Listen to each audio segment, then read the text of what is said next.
India's government says it is under a concerted attack as part of a conspiracy involving global megastar Rihanna and the environmental activist Greta Thunberg to divide India. Both the celebrities have tweeted in support of the hashtag Farmers Protest. The tweets have drawn a sharp rebuke from right-wing Hindu activists as well as Indian celebrities who have come to the aid of Narendra Modi. Why is India so eager to label protesting farmers and their supporters as Khalistani terrorists? This is India's Khalistan card, Decoded.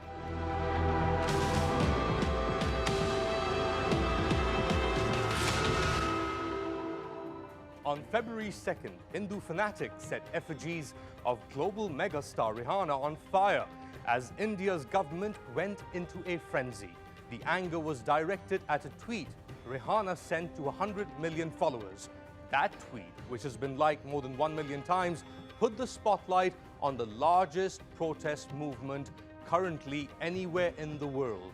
The farmers protesting are against new laws which will open up agriculture to the private sector and scrap MSP or minimum support price. An estimated 80% of total wheat grains in India come from two states, Haryana and Punjab, making it the grain bowl of India. The state of Punjab was at the center of a violent insurgency in the 1980s in which thousands of Sikhs were killed and tens of thousands disappeared in military operations. Sikhism's holiest site, the Golden Temple, was attacked by the Indian Army in 1984 to remove Khalistani separatists led by this man, Jarnail Singh Bhindranwale, who was killed in Operation Blue Star along with his followers.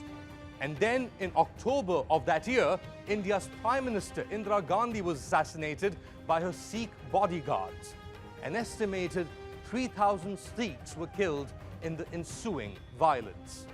Rajiv Gandhi, Indira's son, reached a settlement with the Sikh leadership, but the critical demand for Sikh autonomy remained. Fast forward 40 years and India's current far-right government is once again raising the spectre of Khalistani Sikh separatism to sabotage what are legitimate farmers' protests. Unnamed Indian intelligence officials claim Rihanna was paid almost $2.5 million by a Canadian pro-Khalistani PR firm to tweet about the farmers' protest. Now, before we go any further, it's important to step back and tell you a little bit about the followers of the Sikh faith around the world. There are an estimated 25 million Sikhs globally, with 76% living in India.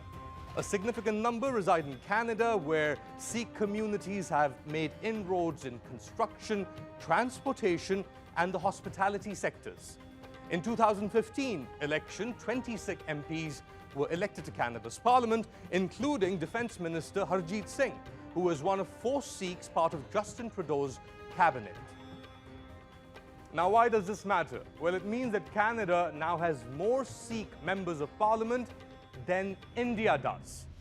So when Trudeau spoke during a Facebook interaction to mark the birth anniversary of Sikhism's founder, Guru Nanak, the conversation quickly turned towards the largely Sikh-led farmers' protests. His response was that he found these protests concerning. It was enough, though, to draw an official protest from India's Ministry of External Affairs, its Foreign Office, which accused Trudeau of being ill-informed about India's internal affairs. After Rihanna's tweet, pro-RSS and BJP accounts have even targeted the leader of Canada's opposition, NDP, Jagmeet Singh, accusing him of conspiring with Rihanna to divide India. Sikh religious organizations in Canada are now blocking Indian officials from entering gurdwaras, accusing diplomats of spying for the Indian state. And remember this guy, Nav Bhatia, the Toronto Raptors superfan, returned a $50,000 award from the Canada-India Foundation, citing the farmers' protest and India's genocide of Sikhs in 1984. All this proves is that the Indian government's attempts to give a positive spin to rising questions about the farmers' protests have largely failed. All it took was one tweet from a celebrity with 100 million followers. In response, Akshay Kumar and Sachin Tendulkar tweeted out almost identical tweets as if from a handout, proving that while outside celebrities chose to stand with the farmers, their own superstars chose to stand with Narendra Modi. Leave your comments and suggestions on our YouTube page. I'm on Twitter at Ali_Mustafa.